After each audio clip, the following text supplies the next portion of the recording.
So those payments are going to be released over the next several weeks. We've got a significant number of payments going out. I think we're around 40,000 with regard to QLA and maybe 200,000 for that second half of WIP. Okay. So it's coming, and it's, we just can't push a button and magically get them all out to everybody at once as much as we'd like to. WIP is lost production for the most part. That's the simple way to quantify it. So you didn't get to harvest a crop because of these natural disasters. QLA is degraded crop quality that caused a reduction in sales based on the value of your product. So one example that we use is the wheat producers in North Dakota who knew that the weather had so adversely impacted their wheat crop.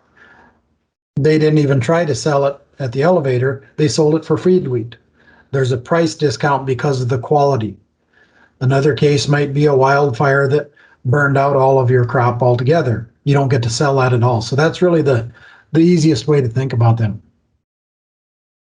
Remember, WIP Plus, this is going to be the second half of the payment from 2019. Producers all received 50% of the payment. So and the reason that the payments haven't gone out prior to this is WIP and QLA were funded from the same pot of money. So we had to gather up all of the applications for both programs so we would know how far we could go on that second half of the 2019 WIP payment. As a result, we're going to pay about 40% of the 50% that producers had coming because we had to apply a factor to that. That's going to be about $700 million. Is there a timeline where producers, if they haven't received it yet, should begin to make some phone calls? I would say if you haven't received a payment by the middle of July, give us a jingle. We got to do a crop report anyway. Good time to do it. Another important thing to note with regard to this program, Shelley, is there is a linkage now where the producer is obliged to buy at least 60% loss coverage through federally subsidized crop insurance providers. That's part of the price, if you will, of receiving these payments. So that's automatic going forward For 2 years. for 2 years. Yeah. Okay. You're in Texas, as I understand? Yes.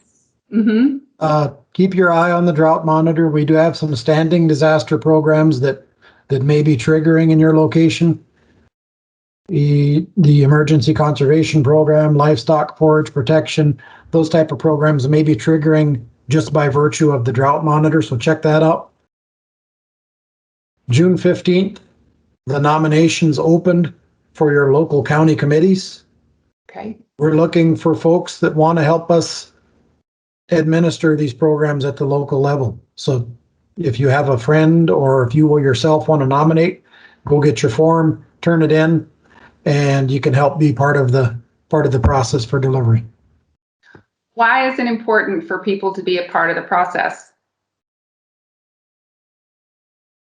These programs are designed to take into account the unique local circumstances. And without that county committee staff that have knowledge of the production practices and the culture and the circumstances of that locality, we may be less effective at delivering the program the way they need to be. Our staffing levels in the office now are at 75% because we've got a lot of crop reporting coming up, and we are taking appointments for in-person visits in the office. Local COVID restrictions still apply, and we do have some pretty nasty variants of COVID around out there that are going through our unvaccinated population. So we're still encouraging people, go out there, get vaccinated. Let's get this once and for all behind us.